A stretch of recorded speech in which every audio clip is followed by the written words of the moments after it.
Sibingelela isithandwa sethu bazalwane umoya engcwele okhona la phakathi kwethu. Haleluya. Ngicela simqhobele imangalisayo umoya engcwele. Oh Jesus. Oh Jesus. Amen. Amen. Ngibingelela ubaba bazalwane umpostoli. Haleluya. Kanye nomama umpostoli. Haleluya bazalwane. Abazwe umhlaba wonke. Haleluya. Siyambonga uNkulunkulu ngabo ukuthi asiphe bona babeseduze kwethu. Uthi umkhuleme wathi bafiswa iwona wonke bandla khona la ngaphandle. Ngiyacela sibaqhobele izandla ezimangalisayo.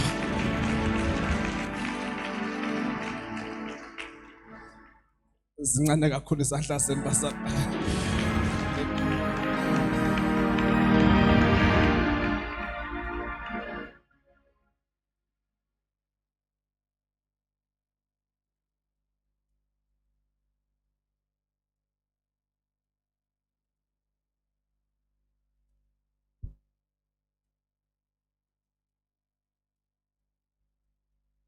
Enkosi Nkosi bazalwane. Ngiyacela ukungayi kwezinye indawo ngibingelela abafundisi bonke abakhona baboxulo. Ngiyabingelela nomama uNtanzi umfundisi ngiyambingelela egameni lika Jesu. Babongubane bonke abagcotshwa bakaNkulunkulu abakhona abasihambele abaqalayo ukufika eHoly City bazalwane siyambingelela egameni lika Jesu. Wona umuzi ongcwele lo bazalwane. Siyambingelela nonke isithandwa sasezulwini egameni lika Jesu. Cela nonke enizizwe nibingeleleka bazalwane benkosi. Amen. Bingelela ogogo. Haleluya bazalwane. Cela ukubabingelela specially ngegama lika Jesu. Amen. Ngiyacela sifunde iBhayibheli egameni lika Jesu. Ngiyabingelela mhlawumbe in the name of Jesus. Amen. Angikwazi ungambingelela mhlawumbe bazalwane. Kuthi angimbingelele nje ngegama lika Jesu. Ngicela bazalwane sifunde nansi indaba ebusuku kafishane nje bazalwane. Bonga ithuba bazalwane elivelayo egameni lika Jesu. Angilithathi neze kancane. Ngene ecathulweni ezinkulu kakhulu la. Amen. Matthew number 21. Sifunde verse number 43. Sizophinde sibuyele emuva kodwa ngiyacela siqalela kuMatthew number 21 verse 43. Amen. Matthew 21 verse 43. Yebo. Ngalokho ngithi kini niyakwamukwa umbuso kaNkulunkulu uphiwe isizwe esiyakuveza izithelo zawo. Cela ungiphindele sesikhona basambheka uMatthew 21 lapha kuverse ke number 43. Ngalokho ngithi kini niyakwamukwa umbuso kaNkulunkulu. Ngalokhu ngithi kini niyakwamukwa umbuso kaNkulunkulu. Ngesizulu esilula nizokuphucwa umbuso kaNkulunkulu. Ngisho lokhu nje ngisho kini kusho iBhayibheli la bazalwane kukhulunywa neyinkunzimalanga zabapristi kanye nezazi zomthetho. uNkulunkulu noma iBhayibheli elingcwele silifundayo ebusuku malikhuluma nabo kanye nesizwe lesi sabaFarisi, abantu ababelazi iBhayibheli kodwa bengalenzi. Lithi iBhayibheli ke sisi niyakwamukwa umbuso kaNkulunkulu. Ngenxa ke yasiphi isizathu? Cela ungifundele. Uphiwe isizwe esiyakuveza izithelo zawo. lo mbuso uzothathwa kini bese unikezwa isizwe esiyakuthela izithelo zombuso. Amen. Lokumbuso uzothathwa, uthathwe kini, kuhanjwe nawo, kuqingwe abantu abazothela izithelo zalombuso. Ngoba obhalayo uqonda ukusivezela ukuthi lo mbuso esikuwo uyadimanda, and into idimandayo udimanda ukuthi abasembusweni bathele izithelo.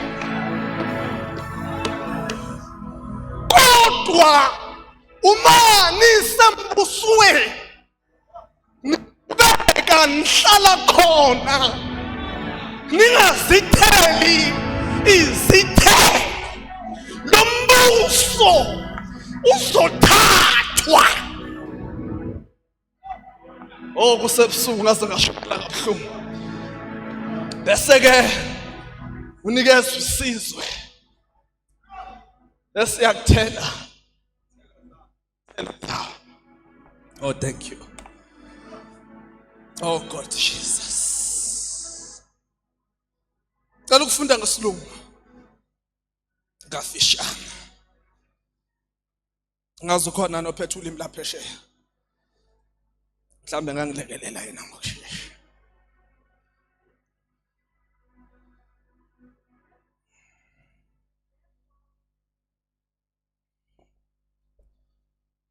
Therefore I say to you, the kingdom of God will be taken from you and given to a nation bearing fruits of it. A nation that bear fruit of it. Thank you so much. Nesami isilungu la sithi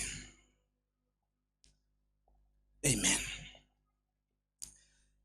I tell you, God's kingdom will be taken from you and given to people who will do what it demands.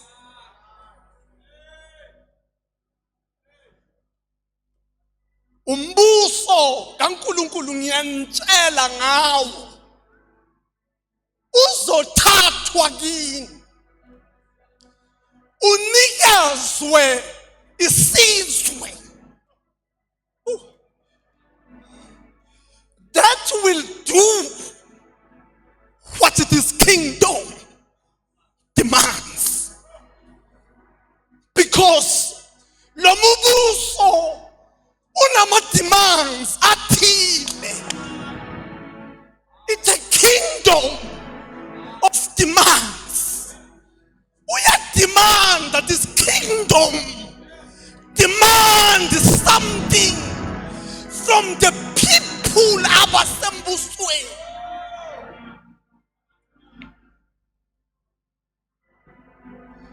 This kingdom unama demands. Ngizosho lokho bese ngihlala phansi. Amen. But this kingdom unama demands. It demands. And la esibhalelwe khona, oh bazalwane, into mayikudemanda angazi noma mhlawumbe ingakhona ukubuya ikunqenge ngapha ngasemuva. But into mayikudemanda angazi isuke ikufuna kanjani. But lo mbuso lithi iBhayibheli ke unama demands athile afuneka kuwo. Manje uma nihlala lama demands engatholakala, uzosuswa lo mbuso, kuqingwe abantu Shamaya abazowunika into ufunayo. Omunye obhala iBhayibheli wathi aboqala bayoba abogcina. Into eyayimenza asho kanjalo hayi ngoba wayebathathela phansi abafike kuqala. I-problem ukuthi laba abafike kuqala they are failing to give the demands of the kingdom, because this kingdom demands. Ngizokhuluma ngama demands of the kingdom, and then we can pray. Oh uNkulunkulu ngilekelele ebusuku. Ngicela shumele nawe umuntu wasezulwini legameni likaJesu. Hallelujah. Angifuni ukuya kude kakhulu bazalwane nale ndaba. Ngeke ngifunde namavesi amaningi because I want to talk about the demands of the kingdom.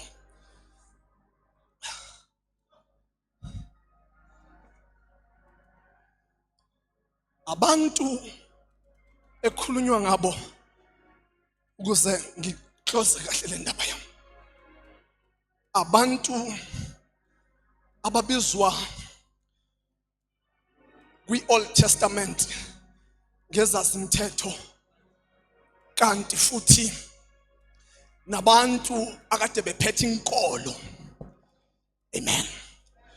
Ngoba uJesu akabulalewanga kakhulu abahedeni, kodwa yibo abazi bomthetho nabo bonke ababe bakhulu bewazi umthetho.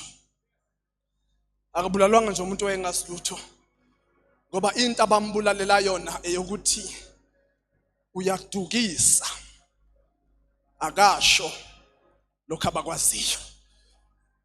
Sisike ngicela ungilekelele masisha umuntu wasezulwini ufunde nami siqale unumber 33 sehle kancane, then I will be very short, then we pray. Yizwani omunye umfanekiso. Yizwani ke omunye umfanekiso. Yes. Kwakukhona umuntu, Wakhona umuntu, umninindlu, lo muntu ke ungumnikazi wendlu. owatshala isivini. Lo mnikazi wendlu ke wase etshala isivini, it's a vineyard, yebo. Wasibiyela ngothango. Wase yasibiyela ke ngothango. Wemba khona isikhamo. Cela ungiphindela. Wemba khona isikhamo. Okay, wemba khona ke isiqhamo. Wakha isiqongo sokulinda. Wasiqashisa kubalimi. Waya kwelinye izwe. Okay. Singakwazi ukufunda na ngesingisi masishane nje. La akade khuluma khona kuphela. 33. Ngiphuthumeleni bantu basekhaya. Ngicela nimhlale seduze kwaseSomaliland. Ngiyacela bazalwane ukuze kuzoshesha masishane. Listen to another parable. There was a master of a house who planted a vineyard and put a hedge around it and dug a wine vat in it and built a watchtower. Okay, and build a watchtower wase yahamba. Noma wase yaqashisa ngaso. IBhayibheli ke elingcwele lithi bekukhona umnikazi wendlu wakhanda insimu wase ekhanda efaka isitshalo khona ensimini wabiyela wase enza iwatchtower. Lento yewatchtower bazalwane ilento ekhuphukayo ibe umcingo ibe phezulu bese umuntu ogadile ahlale khona. Amen. So kuthi kutshaliwe bese kuba khona umuntu ogadile lokho okutshaliwe. Umnikazi ke wenza lokho wase ke efuna abantu abazoqasha benakekele nansi insini. Asiqhubeke ke kancane. Kwathi sekusondela isikhathi sezithelo. Okay. Wathuma izinceku zakhe kubalimi ukuba zithathe izithelo zakhe. lo waseke eqashisa ukuthi babheke lento etshaliwe la. Kuthe sekuzovela izithelo, lo oqashisayo uneshe yento etshaliwe la, waseke ethumela abathile sekuzovunwa. Ngiyeleni ke niyofunda izithelo. Asiphuthume masishana. Abalimi bazibamba izinceku zakhe. Abaningi ke bayibamba ingeke ezithunyiwe. Enye bayishaya. Enye bayishaya. Enye bayibulala. Enye bayibulala. Enye bayikhanda ngamatshe. Enye bayikhanda ngamatshe. Laba bantu abashawayo nabakhandwa ngamatshe bathunyiwe. Into abayithunyiweyo ukuba baye esivinini bayovuna, bevunela umnikazi wesivuno. Manje laba abafikwa khona ensimini babashaya bangabanika izithelo. Asiqhubeke. Waphinda wathuma ezinye izinceku eziningi kunezokuqala. Waphinda ke wandisa inamba, wa-extenda abantu abathunywayo. Oh bazalwane, ingxaki ikuthi laba bokuqala kade bethunyiwe ababuyanga nama-fruit because bashayiwe, abanye babulawa. And then umnikazi, oh bazalwane, walesi sivini waphinda futhi wathuma abanye. Mayibathuma abanye ubathuma inamba isithe ukwanda. Yebo sisi. Benze njalo nakulezo. Okay. Bayibheli malithi benze njalo lithi nabo laba ababethunyiwe bashawa, abanye babo babulawa. Asiqhubeke. Ekugcineni wathuma kubo indodana yakhe ethi bayakuyazisa indodana yami. Okay. Sesiyafika. Ngasekugcineni wakhipha indodana yakhe. Ngoba umnikazi walensimi ubefuna izithelo. Waqala ngaboqala, bashawa, babulawa. But imandate yasezulwini yama yangashintsha. Waphinda futhi wakhipha ezinye izisebenzi. Sekuzovunwa. Hambani niyongifunela izithelo. Baphinda futhi laba abanye bayishaya, bayibulala. Ngasekugcineni wathatha indodana yakhe. Ngoba azi ukuthi mhlambe bazoyizwela yona, bayenzani indodana. Kepha kwathi abalimi bebona indodana, Yebo. bakhuluma bodwa bathi, Bathi beyibona indodana bakhuluma bodwa ke bathi, lo uyindlalifa. lo indlalifa. Wozani sibulale, Wozani siyibulale, sidle ifa layo. sidle ifa layo. Oh God, help me Jesus. Le parable sisi ungibambela kanjalo la. Wakhishwa the first servants abe testament elidala beyocinga izithelo. Baphinda futhi kwathola ukuthi bandla liyanqaba nezithelo. Kwathola imandate yasezulwini ayishintshile. uNkulunkulu uyayifuna ithelo yena. Wakhipha ezinye isebenzi naso bayibulala.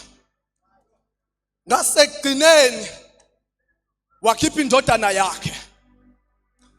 Abazi iBhayibheli mabechaza lo mfaniswano noma le parable bathi uJesu wayekhuluma nalaba bezazi umthetho ukuthi sebehlule bahlule kukhishwe abaprofeti ukuba bezofuna ithelo kubo, ithelo zangatholakala. Kwakhishwa abanye, the apostles, kwakhishwa abafundisi abathile ukuba bashumayele ivangeli, bababulala. Hallelujah, basalwane. Ngasekugcineni, as we are gathered here, kwakhishwa indodana nayo yayingashintshanga imandate, yayisafuna zona ithelo. Hallelujah. Sesiyaqeda sisi. Kancane. Base beyibamba, bayiphonsa ngaphandle kwesivini, bayibulala. Bayibamba bayiphosa ngaphandle kwesivini, bayibulala. Qhubeka kancane. Pho-ke mhla kufika umnini sivini, uza kubenze njani labo balimi na? uJesu ukhuluma with the chief priest. Ubuza bona according to this parable. Umnikazi ke wayesivini mayesebu uzokwenza njani ngalezi isebenzi lezi. Baphendula bona ke sesibathi. Bathi kuye, uza kubabhubhisa kabi labo ababi. Okay, oh Jesus. Bona laba bathi uza kubabhubhisa kabi laba abenze lesisenzo lesi. Qhubeka kancane siyafika. Isivini sakhe sinikwe abanye abalimi. Isivini sithathwe sinikezwe abanye abalimi. Ingxaki yokuthi isivini sithathwe laba abasesivinini abafunanga ukuhlakula, abafunanga ukutshala, abafunanga ukuproduce ithelo. Ngaleso sizathu ke sekuyamphoqa ukuthi sithathe isivini asinikeze abanye. Khona lapho engijahe khona ngosesivini. Isivini sakhe sinikwe abanye abalimi abaye kumnika izithelo ngezikhathi zazo. Okay. Lesi sivini sisothathwa ke sinikezwe abanye abayokwazi ukuthi bakhiphe izithelo kulesi sivini ngesikhathi saso. Asiqhubeke. uJesu wathi kubo, uJesu usesho lamazwi kubo. Yebo. Anizange nifunde yini embhalweni ukuthi Okay, yebo. itshe abalinqabayo abakhi. Okay. Usebabuyisela embhalweni. Usethi noma niyazi imithetho, ngicela ukunikhumbuza nje kafishane. Anifundanga yini emthethweni noma kuma scriptures ukuthi kuthiwa itshe abalinqabayo abakhi kwenzakalani sisi? Lona laba inhloko yegumbi. Okay. iBhayibheli lichaza ukuthi laba ba rejecta itshe legumbi kodwa beyabantu abakhaya. Ukusummarize lento nje masishana ngiyele ngifuna ukuyakhona. Lelitshe legumbi icornerstone bazalwane abaziyo ngayo bayazi ukuthi lezindlu ezindala bezingakhuphuki zize ziye phezulu ziyishiyile icornerstone. Because this cornerstone ibiyenza indlu ithi noma imile kodwa ibe incikile kulelitshe le. Lelitshe belenza ibuilding ithi noma ikhuphukile kungabi ibuilding exegaxegayo, because ngisho ishape yendlu kufanele isuselwe kule cornerstone. Ukuba babuxulu kwakwabakhe bangalesiya sikhathi ngabe uyawusho amen waleli verse. Kodwa ke lithi iBhayibheli yayingakhuphuki indlu ishiye icornerstone. Manje kodwa lababakhi laba lithi iBhayibheli babeyineglect icornerstone, bafuna ukwakha ingekho icornerstone. So izindlu ezaza khiwa ngalezo insuku noma ngabe zasiphakama kodwa zasingami isikhathi eside. Oh bazalwane, noma sayiphakama zasingami isikhathi eside because azinayo icornerstone. Because this cornerstone yenza indlu inika balance and ithathe shape. Manje lesi sazi imithetho nabazi beBhayibheli babefuna ukukhanda ibandla likaNkulunkulu while they were neglecting the chief cornerstone. Oh, because zikhona nezinye izindlu eyikhona nakule minyaka yethu bazalwane zakhiwe ziyakhula, but they neglect the cornerstone.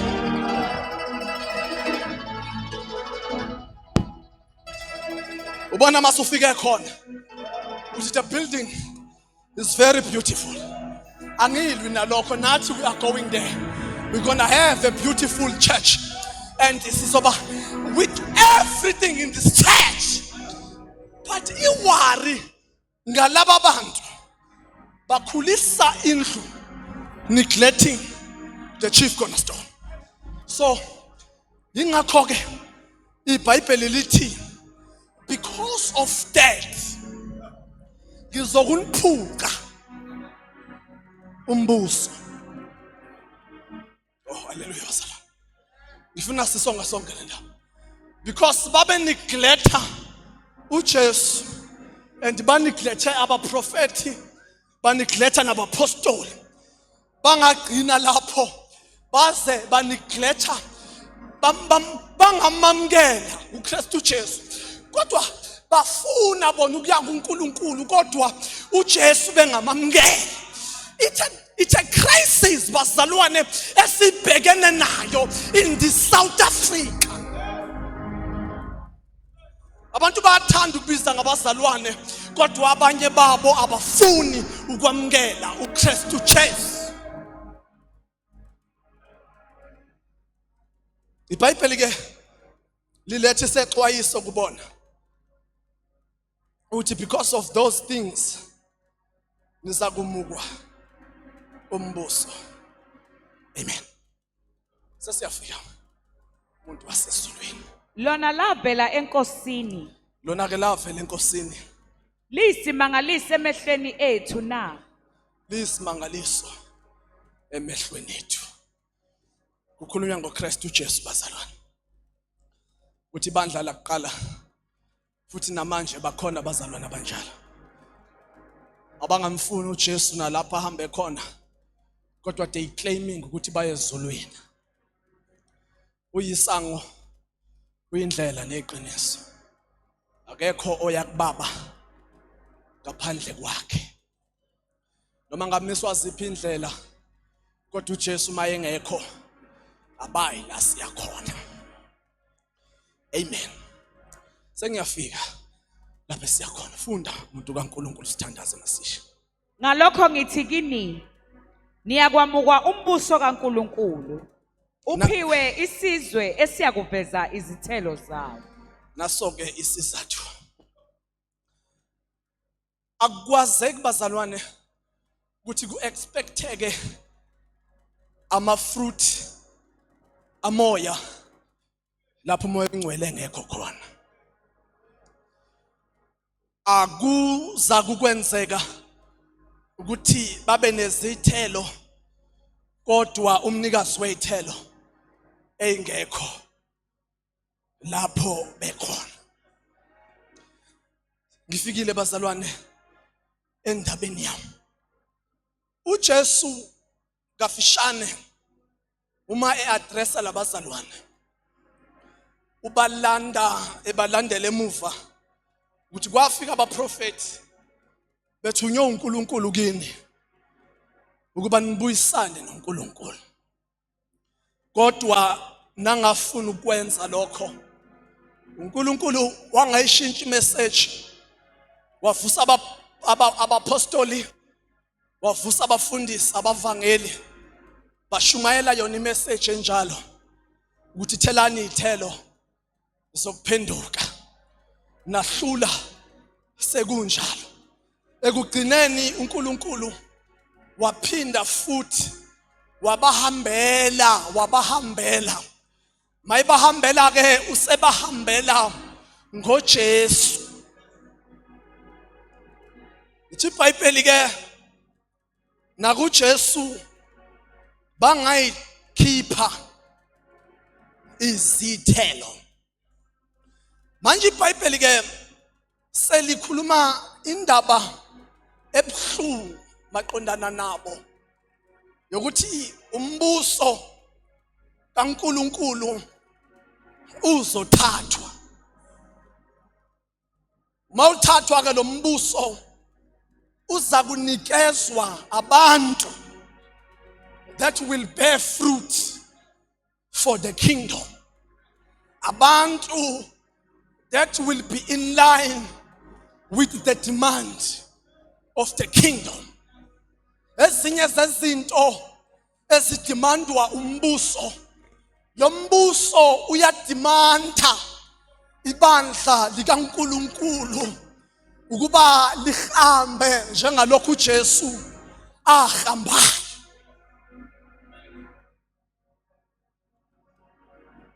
So iBhayibheli kafishane babuqulu likhuluma with the demands.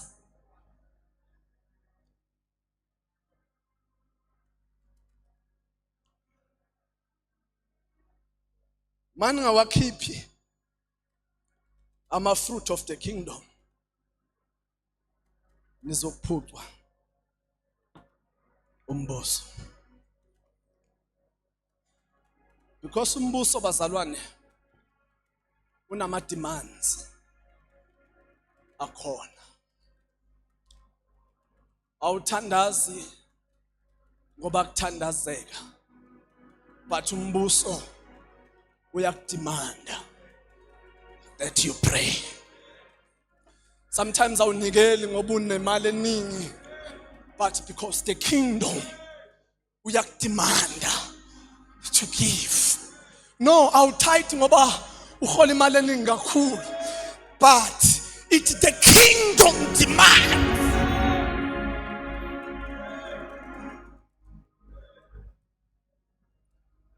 Awuphila impilo engcwele ngoba ufuna ukuqhoshela abanye. It's the demands that requires you ukuba uphile impilo engcwele. This kingdom of God has its demands. Uyademanda. This kingdom uyademanda.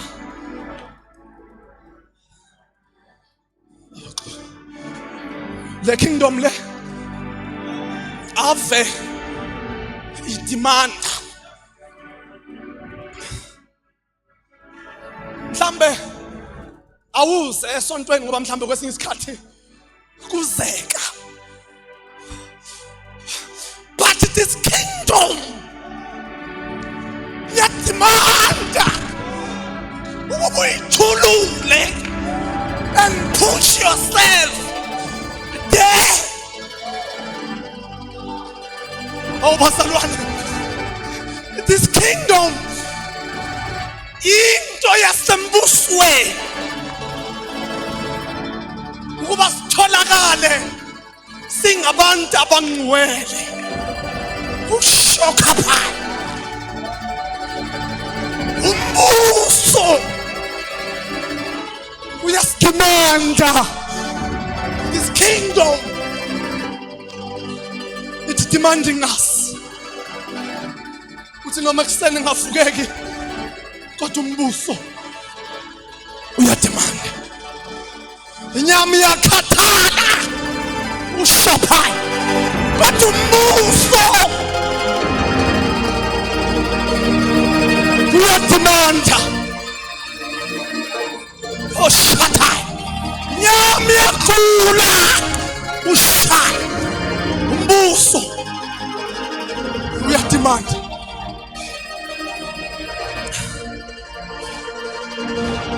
Angazi noma impilo engcwele iphileka kalula ani kuwena kodwa nawe this kingdom demands.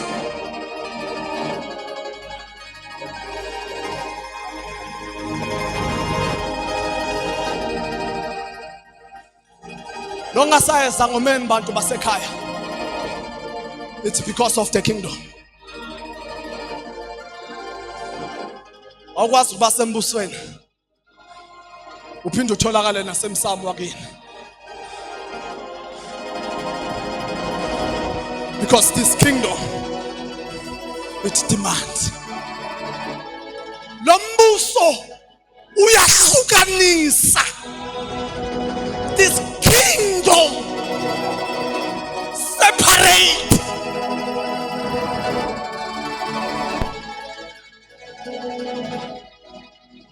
Futhi awuxolisi. Lo mbuso awu-apologize.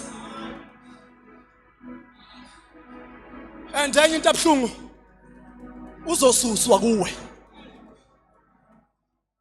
unikezwe abantu that will bear fruit for this kingdom.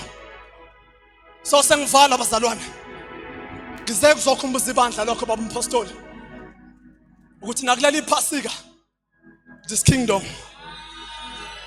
demands.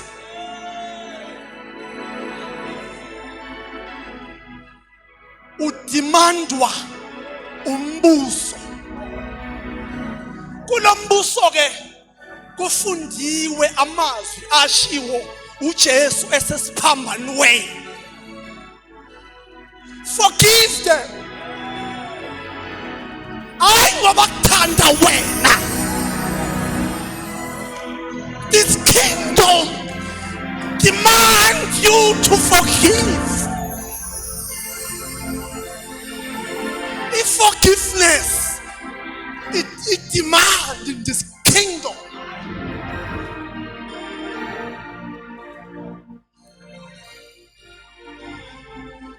Ezinye izinto esikhuluma ngazo kulo mbuso bazalwane, hayi ngoba sithanda umpostoli,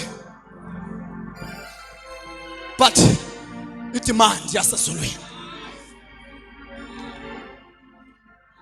Ngizokhumbuza nje bazalwane ukuthi we are representing the kingdom that has its own demand. And ama demand alombuso kuyenzeka aphikisane nama demand asemhlabeni. Umhlaba udemanda yonke into, but this kingdom is selective. You can't do anyhow in this kingdom. Not because we condemn people. It is a demand of the kingdom. Ufuna abantu babe set apart for God.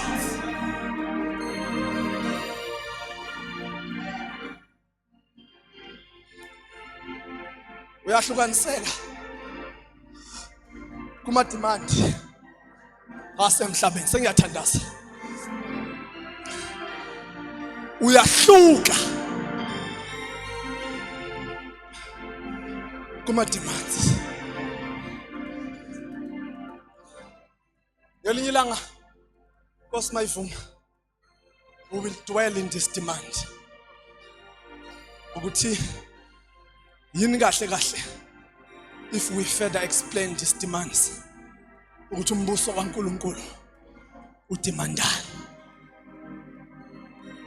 Mina nifunda iBhayibheli bazalwane elithi funani iqala umbuso kaNkulunkulu nokulunga kwawo konke. Bese lithi iBhayibheli konke lokho kunye kuyokunezezelwa kini.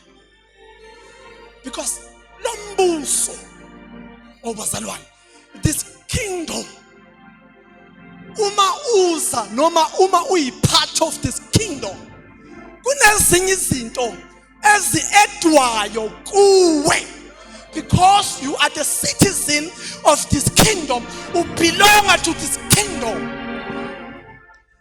Ingxaki ebeyenzeka la kubukeka sengathi bebe ubambile bona umbuso kaNkulunkulu. Manje ingxaki yalababhali laba sengithandaza abafunyanwanga be compliant to the demand of the kingdom.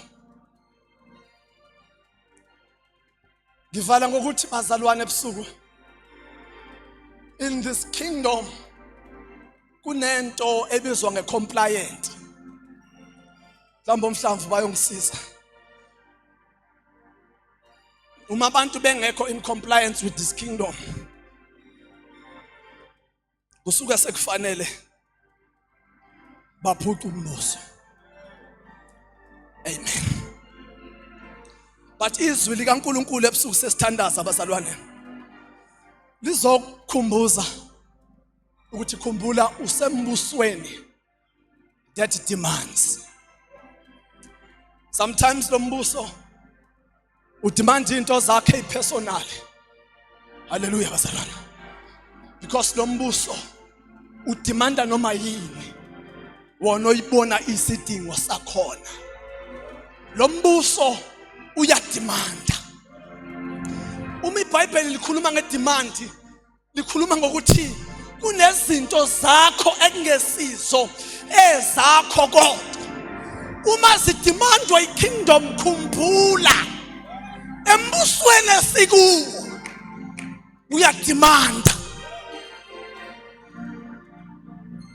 Sisimalindi ngifuna ukuthandaza umuntu wasezulwini, kodwa ngizokhumbuza ibandla ukuthi this kingdom bazalwane uyasidemanda. Uyasidemanda.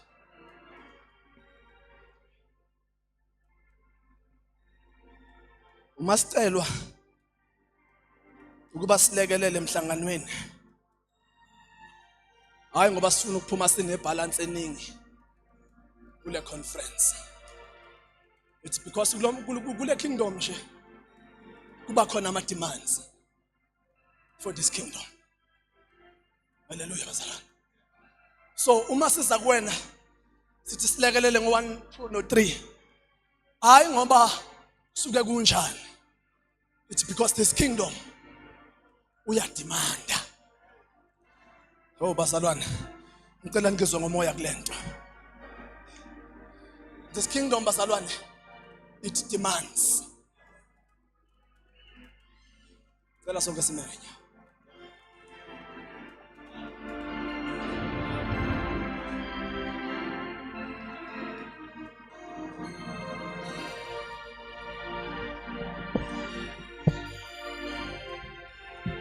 Amanye ama demands ale kingdom ongeke wacishe ngisho usuthanda.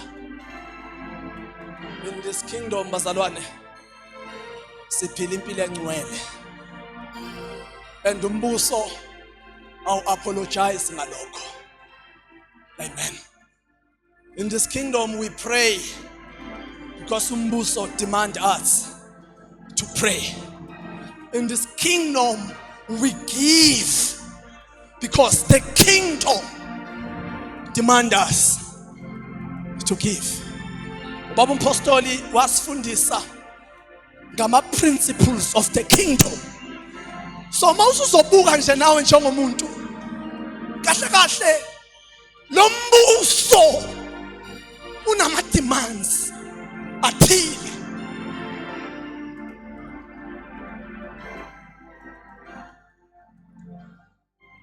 Ngizwa ukuthi angemela abazalwane. Ngengayi kwezinye indawo. Ngiyacela ningisondezele basket bazalwane.